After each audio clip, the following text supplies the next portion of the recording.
பெரிய நல்ல பிதான்னு சொல்கிறீங்களே, அன்புள்ள பரலோக பிதான்னு சொல்கிறீங்களே, ஒரு ஒரு அன்புள்ள பிதா தன்னுடைய மகனுக்கு இப்படி செய்வாரா அப்படின்னு சொல்கிறாங்க. இல்லை, அவங்களுக்கு இந்த திருத்துவெல்லாம் புரியல.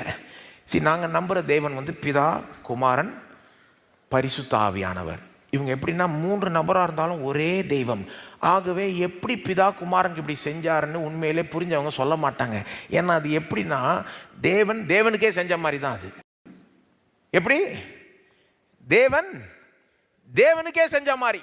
ஆமாங்க, God punished himself, poured his wrath out on himself to save us. நம்மை ரட்சிக்கும்படி தேவன் நம்முடைய கோபாக்கினியை தம்மீதே ஊற்றினார்.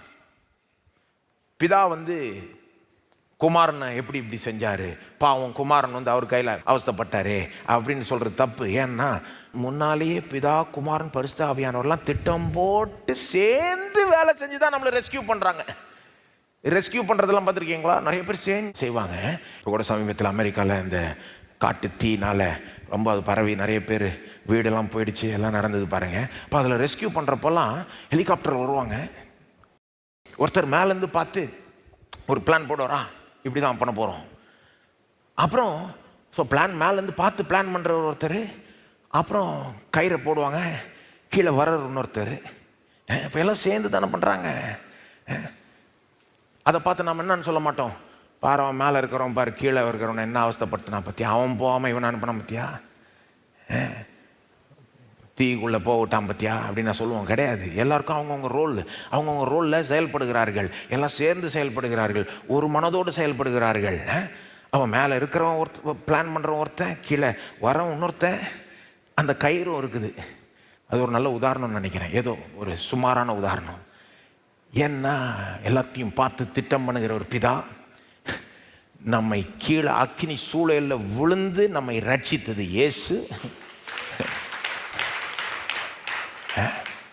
இந்த உதாரணத்தில் இது ரெண்டும் எனக்கு பிடிக்கும், ஆனால் கயிறு தான் பிடிக்காது. வேற என்ன சொல்கிறதுன்னு தெரில. ஆவியானவர் அந்த மாதிரி எல்லாமே ஆவியானவர் மூலமாக தான் நடக்குது. இயேசு ஆவியானவர்னால தான் பலப்பட்டு ஊழியம் செய்தார். அவருடைய பலத்தோடு தான் சிலுவையில் போய் நிறையப்பட்டார். அவருடைய பலத்தோடு தான் ஒரு உயிரோடு எழும்பினார்.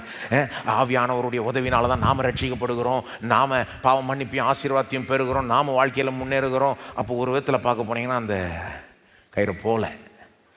ஆனால் அவ்வளோ அந்த ஒரு ஆஸ்பெக்ட்னால அந்த உதாரணம் அவ்வளோ நல்லா இல்லை. ஆவியானவர் கயிறு மாதிரின்னு நினச்சிக்காதீங்க, அவரும் ஒரு நபர். ஆனால் பாயிண்ட் என்னன்னா, எல்லாரும் சேர்ந்து 3 நபர்களும் சேர்ந்து செயல்படுகிறார்கள். நம்மை திட்டம் போட்டு முன்னாலே திட்டம்